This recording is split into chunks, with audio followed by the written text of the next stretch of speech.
ಧರ್ಮವು ಮಾರ್ಗದರ್ಶಿಯಾದಾಗ ನ್ಯಾಯವು ಜಯ ಸಾಧಿಸುತ್ತವೆ. ಅಹಂಕಾರ ಮತ್ತು ದುರಾಶೆಗಳು ಸರ್ವನಾಶವಾಗುತ್ತವೆ. ಆದರೆ ಸತ್ಯ ಮತ್ತು ಸದಾಚಾರಗಳು ಶಾಶ್ವತವಾಗಿ ಉಳಿಯುತ್ತದೆ. ಯತೋ ಧರ್ಮಸ್ಥಿತೋ ಜಯ. ಇದೇ ಧರ್ಮ, ಇದೇ ಮಹಾಭಾರತ. ಇದೇ ಧರ್ಮ, ಇದೇ ಮಹಾಭಾರತ. ಇದೇ ಧರ್ಮ, ಇದೇ ಮಹಾಭಾರತ. ಇದೇ ಧರ್ಮ, ಇದೇ ಮಹಾಭಾರತ.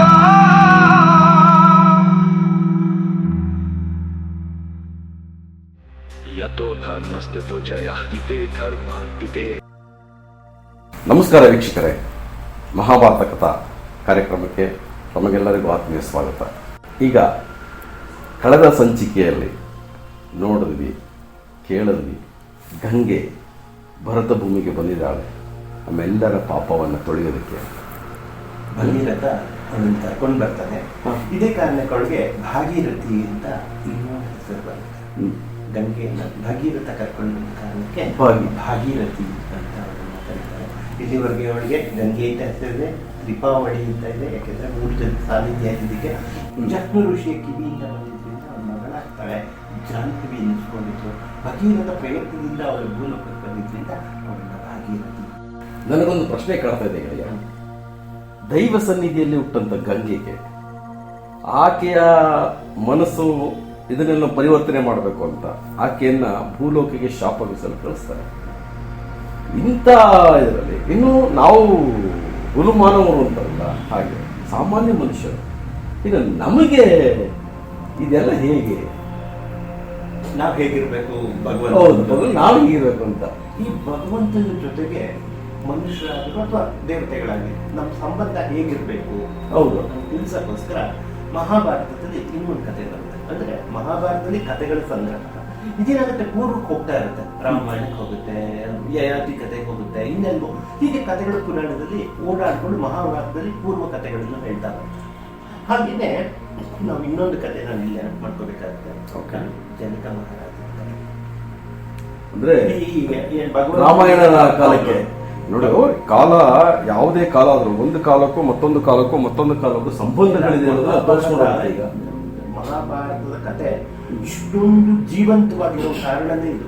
ಇಲ್ಲಿ ಬರೀ ಅಣ್ಣ ತಮ್ಮಂದ್ರ ಕತೆ, ದಾಯಾದಿ ಕತೆ ಅಷ್ಟೇ ಹೋಗಲ್ಲ, ಸುಮಾರು ಕಥೆಗಳು ಇದ್ರ ಗಿಟ್ಟಕ್ಕೆ ಹೆಣ್ಕೊಳ್ತಾ ಗಮನಿಸ್ತಾ ಇದ್ದೀನಿ. ಪ್ರತಿಯೊಂದು ಇನ್ಸಿಡೆಂಟ್ ಕೂಡ ಒಂದಕ್ಕೊಂದು ಸಂಬಂಧವಿದೆ, ಒಂದಕ್ಕೊಂದು ಜಾಯಿಂಟ್ ಆಗ್ತಾನೆ. ಬೆಳೆಯಲ್ಲ ಕತೆ, ಬೆಳೆಯಲ್ಲ ಆದ್ರೆ ವಿಸ್ತಾರ ಆಗ್ತಾ ಇರುತ್ತೆ. ಮಹಾಭಾರತ ಕಥೆನೇ ಹಾಗೆ, ಅದ್ರಲ್ಲಿ ತುಂಬಿಕೊಳ್ತಾ ಇರುತ್ತೆ. ಸಮಕಾಲದ್ದು, ಹಿಂದಿಂದು, ಎಲ್ಲ ತುಂಬಿಕೊಂಡು ಒಂದು ಕಥೆ ಆಗ್ತಾ ಉಂಟು. ಇದು ಪಾಂಡವರ ಮತ್ತೆ ಕೌರವರ ಯುದ್ಧದ ಕಥೆ, ದಾಯಾದಿ ಕಾಲದ ಕಥೆ ಒಂದು ಪಕ್ಕದಲ್ಲಿ ಇರ್ತಾರೆ. ಆದ್ರೆ ಅದಷ್ಟೇ ಆಗಿಲ್ಲ ಮಹಾಭಾರತನೇ ಹೀಗೆ ಅದೊಂದು ಕಥಾ ಸಂಗ್ರಹ, ಅದು ಒಂಥರ ಜೀವನ ಸಂಗ್ರಹ. ಅದು ಹಾಗೆ ನಡ್ಕೊಂಡು ಹೋಗುತ್ತೆ. ಈ ಕಥೆ ಒಳಗೆ ಇಲ್ಲಿ ನಾವು ಭಗವಂತನ ಜೊತೆಗೆ ನಮ್ಮ ಸಂಪರ್ಕ ಹೇಗಿರ್ಬೇಕು, ನಾವು ಹೇಗೆ ನಡ್ಕೋಬೇಕು ದೇವ್ರ ಜೊತೆ ಅನ್ನೋದಕ್ಕೆ ಒಂದು ಕಥೆನ ನಡೀತಾರೆ. ಕತೆ ಅಲ್ಲ, ಒಂದು ಘಟನೆ ನಡೀತಲ್ಲ, ಕತೆ ಅಂತ ಹೇಳಲ್ಲ. ಕತೆ ಅಂದ್ರೆ ನಡೆದಿಲ್ಲ, ಯಾರು ನಡೆದ್ರು ಅಂತ ಅಪಾರ್ಥ ಆಗ್ಬಾರ್ದು. ಇನ್ನೊಂದು ಇದು ದೇವತೆಗಳು ನಡೆಯೋ ಕಥೆ. ಏನದಕ್ಕೆ ಜನಕ ಮಹಾರಾಜ ಬಹಳ, ಜನಕ ಅಂದ್ರೆ ದೊಡ್ಡ ಫಿಲಾಸಫರ್, ಸುಮ್ಮನೆ ಅಲ್ಲ. ಜನಕ ಅಂದ್ರೆ ದೊಡ್ಡ ಫಿಲಾಸಫರ್. ಅವ್ರೇನ್ ಮಾಡ್ತಾ ಇರ್ತಾರೆ ಅಂದ್ರೆ ಅವ್ರ ಹತ್ರ ವಿದ್ವಾಂಸರು ಬಂದು ಪಾಠ ಕಲಿತಾ ಇರ್ತಾರೆ. ಜನಕನ ಮುಂದೆ ಬಂದು ಚರ್ಚೆ ಮಾಡಿ ಗೆಲ್ಲೋದಲ್ಲ, ಚರ್ಚೆ ಮಾಡಿ ಸರ್ಟಿಫಿಕೇಟ್ ತಗೊಳ್ತಾರೆ. ಋಷಿಗಳು ಅವ್ರ ಹತ್ರ ಬಂದು ತುಂಬಾ ಋಷಿಗಳು ವಿದ್ಯಾಭ್ಯಾಸ ಮಾಡ್ತಿರ್ತಾರೆ, ಕಲಿಕೆ ಆಗ್ತಿರ್ತಾರೆ. ಜೊತೆಗೆ ಅವ್ರ ಹತ್ರ ಬಂದು ತಮ್ಮಂತ ಪರೀಕ್ಷೆ ಮಾಡ್ಬೋದು. ಇಷ್ಟು ದೊಡ್ಡ ಪಂಡಿತ ಜನಕ, ತುಂಬಾ ದೊಡ್ಡ ರಾಜರ್ಷಿಗಳು. ಇವರು ಒಂದ್ ದಿವಸ ಇವ್ರಿಗೆ ಒಂದು ಸ್ವಪ್ನ. ಜನಕ ಮಿಥಿಲಾ ಚಕ್ರವರ್ತಿ ಅವರು ಸ್ವಪ್ನದಲ್ಲಿ ಭಿಕ್ಷುಕನಲ್ಲಿ ದೇವತೆಗಳ ಆಟ ಹುಡುಗಾಟ ಅಲ್ಲ, ಪ್ರತಿ ಹಂತದೂ ಕೂಡ ಆಟ ಆಡಿಸ್ತಾ ಹೋಗ್ತಾರೆ. ಇವ್ರೇನ್ ಮಾಡ್ತಾರೆ, ಅದಾದ್ಮೇಲೆ ಜನಕರ ಅದನ್ನು ಬಿಟ್ಬಿಡ್ಬೋದಾಗುತ್ತೆ. ಸ್ವಪ್ನದಲ್ಲಿ ಏನೋ ಬಂತು ಹೋಯ್ತು, ಆದ್ರೆ ಜನಕರಿಗೆ ಅದನ್ನು ಬಿಡಕ್ಕಾಗಲ್ಲ. ನಾನು ಕನಸಿನಲ್ಲಿ ಏನಾಗಿದೆ, ಭಿಕ್ಷುಕ ಆಗಿದೆ, ನಿಜದಲ್ಲಿ ಏನಾಗಿದ್ದೀನಿ ಚಕ್ರವರ್ತಿ. ನಾನು ಒಂದು ಇದರಲ್ಲಿ ಕೇಳಿದ್ದೀನಿ, ಓದಿದ್ದೀನಿ ಕೂಡ. ನಮಗೆ ಮುಂದೆ ಆಗ್ತಕ್ಕಂಥ ಒಂದು ಇನ್ಸಿಡೆಂಟ್ ಅನ್ನ ಅಡ್ವಾನ್ಸ್ ಆಗಿ ದೇವರು ಕನಸಿನ ರೂಪದಲ್ಲಿ ಕೊಟ್ಟು ಎಚ್ಚರಿಕೆಯನ್ನು ಕೊಡ್ತಾರೆ. ಹಾಗಾಗೋದಿಲ್ಲ, ಇದು ಹಾಗಾಗಲ್ಲ. ಇವ್ರಿಗೆ ಏನಾಗ್ಬಿಡುತ್ತೆ, ಒಂದು ತಲೆ ಗುಳ ಬಿಟ್ಟಾಗುತ್ತೆ ಜನಕ ಮಹಾರಾಜರಿಗೆ. ಫಿಲಾಸಫರು ಗೌನವಾಗಿ ತಗೋಬೋದಾಗಿರುತ್ತೆ. ನಾವು ಸ್ವಪ್ನ ಬಂತು ಹೋಯ್ತು, ಸ್ವಪ್ನ ಬಂದದ ಬಗ್ಗೆ ಯೋಚನೆ ಮಾಡ್ಬೇಕಾಗಿರಲ್ಲ. ಬಟ್ ಜನಕರು ಅದನ್ನ ಸೀರಿಯಸ್ ಆಗಿ ತಗೋತಾರೆ. ಮತ್ತೆ ದೇವತೆಗಳ ಆಟ, ರಿಮೋಟ್ ಆಟ ಆಡಿಸ್ತಾರೆ. ಇವ್ರೇನ್ ಮಾಡ್ತಾರೆ, ತುಂಬಾ ಸೀರಿಯಸ್ ಆಗಿ ತಗೋತಾರೆ. ಆಸ್ಥಾನದಲ್ಲಿರೋ ಪಂಡಿತರನ್ನ ಕೇಳ್ತಾರೆ, ಸ್ವಪ್ನದಲ್ಲಿರೋ ಜನಕ ಭಿಕ್ಷುಕನಾಗಿರೋ ಸತ್ಯನ, ವಾಸ್ತವದಲ್ಲಿರೋ ನಾನ್ ಸತ್ಯ, ರಾಜ ಆಗಿರೋ ಸತ್ಯ, ರಾಜ ಜನಕ ಸತ್ಯನ, ಸ್ವಪ್ನದ ಭಿಕ್ಷುಕ ಜನಕ ಸತ್ಯ ಏನ್ ಹೇಳ್ತಾರೆ? ಏನೇನೋ ಕುತ್ಕೊಂಡು ತರ್ಕ ಮಾಡ್ತಾರೆ. ಯಾರು ನೇರವಾಗಿ ಉತ್ತರ ಕೊಡೋಕೆ ಆಗಲ್ಲ. ಆದ್ರೆ ಜನಕರಷ್ಟಕ್ಕೆ ಬಿಡುತ್ತಿಲ್ಲ. ಯಾರು ಈ ಪ್ರಶ್ನೆಗೆ ಉತ್ತರ ಕೊಡಲಿಲ್ಲ ಅವರಿದ್ದನ್ನು ಸರಿ. ಮಿಥಿಲೆಯಲ್ಲಿರೋ ಅಷ್ಟು ಪಂಡಿತರನ್ನ ಕರೆಸಿ ಈ ಪ್ರಶ್ನೆ ಕೇಳೋದು, ಅವ್ರ ಉತ್ತರ ಹೇಳಕ್ಕಾಗಲ್ಲ, ತೆಗೆದು ಸರಿ. ಇಲ್ಲ, ಒಂದು ಸಣ್ಣ ಪ್ರಶ್ನೆ ಇದೆ.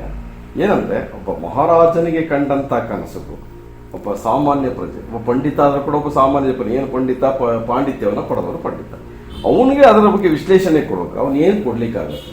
ಕೊಡಕ್ಕಾಗಲಿಲ್ಲ ಜೈಲಿಗೆ ಹಾಕುವುದು ಒಂದು ಅಪರಾಧ ಅಲ್ವಾ? ಇಲ್ಲ, ನಿಮ್ಗೆ ಮೂಲತಃ ಮೊದಲ ಹಂತಕ್ಕೆ ಅಪರಾಧ ಅಂತ ಕಾಣಿಸುತ್ತೆ, ಜನಕ ವಿಪರೀತವಾಗಿ ಯೋಚನೆ ಮಾಡಿದ ಅಂತ. ಆದ್ರೆ ಪ್ರತಿ ಹಂತದಲ್ಲೂ ದೇವತೆಗಳು ಕೂಡಿ ಒಂದು ಸತ್ಯನ ಹೊರಗಡೆ ಹಾಕುತ್ತೆ, ಒಂದು ಸತ್ಯ ಸಂದೇಶನ ಹೊರಗಡೆ ಹಾಕುತ್ತೆ. ಈ ನಾಟಕ ಪಡ್ತಾರೆ. ಇದನ್ನ ಇದೇ ದಾಟಿಯಲ್ಲೇ ತಗೊಳ್ಬೇಕು, ಇಲ್ಲ ಅಂದ್ರೆ ವಿಪರೀತ ಅರ್ಥ ಆಗ್ತದೆ. ಮಹಾಭಾರತ ಕಥಾ ಮುಂದಿನ ಭಾಗದಲ್ಲಿ ಮುಂದುವರಿಯುತ್ತದೆ. ನಮಸ್ಕಾರ.